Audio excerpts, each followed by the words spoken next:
ସମସ୍ତଙ୍କୁ ପ୍ରେଜ୍ ଦ Lord. Hallelujah. ଆଜିର ବାକ୍ୟ ଯାକୁବ 2-3 ପଢ଼ିବା ଆଉ ଏହି ବାକ୍ୟ ଦ୍ୱାରା ଶିଖିବା ଯେ କ'ଣ ଲେଖା ଅଛି। ହେ ମୋର ଭାଇ ଭଉଣୀମାନେ, ତୁମେ ଯେତେବେଳେ ନାନା ପ୍ରକାର ପରୀକ୍ଷାରେ ପଡ଼, ସେତେବେଳେ ତାହାକୁ ବିଶେଷ ଆନନ୍ଦର ବିଷୟ ବୋଲି ମନେ କର।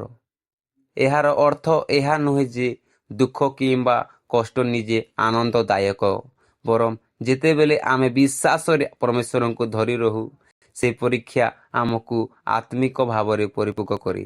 ହାଲେଲୁୟା। ଏହାର ମୁଖ୍ୟ ଶିକ୍ଷା ଅଟେ ଯେ ପରୀକ୍ଷା ଆମର ବିଶ୍ୱାସକୁ ଶକ୍ତିଶାଳୀ କରେ।